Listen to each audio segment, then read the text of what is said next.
Hello friends, welcome to innovative food. આજે આપણે બનાવીશું રીંગણ અને મેથીની ભાજીનું શાક. અહીંયા મેં રીંગણને ધોઈ અને નાના નાના પીસમાં કાપી લીધા છે અને મેથીને પણ ધોઈ અને મેં ઝીણી કટ કરી લીધી છે. તો ચાલો બનાવીએ આપણે રીંગણ અને મેથીની ભાજીનું શાક. મીડિયમ ગેસ પર એક પેન રાખી દીધું છે મેં. હવે આપણે તેલ એડ કરીશું.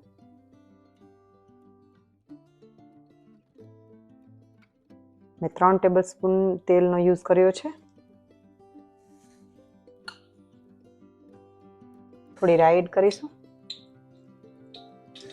થોડું જીરું એડ કરીશું, થોડી હિંગ એડ કરીશું અને લસણ એડ કરી લેશું.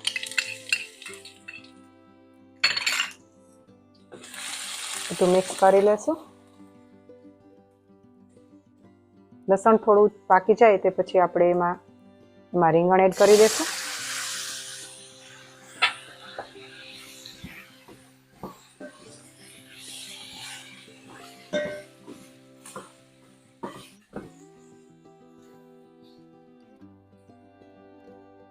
પિંચ ઓફ હળદર એડ કરીશું.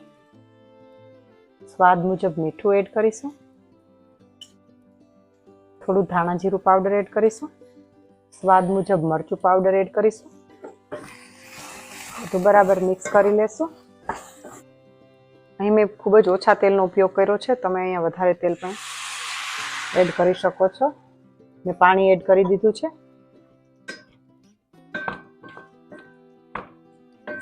હવે એને ઢાંકી અને આપણે થોડી વાર પકાવવાનું છે.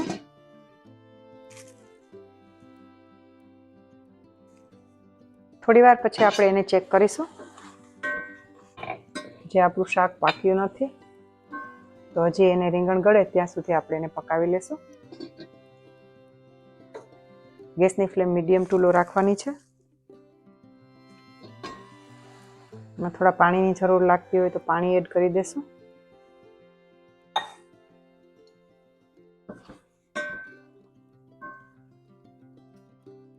એને ઢાંકી અને હજી પાકવા દેશું. આપણે એમાં મેથી એડ કરી દેશું. એક ટમેટું લીધું છે એ એડ કરી દેશું. બધું બરાબર મિક્સ કરી દેશું.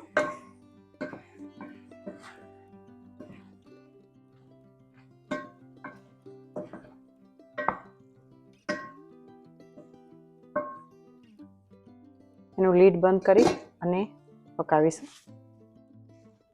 હવે થોડી વાર પછી આપણે એને ચેક કરી લેશું.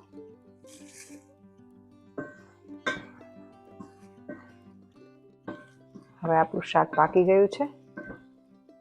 હવે આને ખુલ્લું આપણે 2 થી 3 મિનિટ પકાવશું.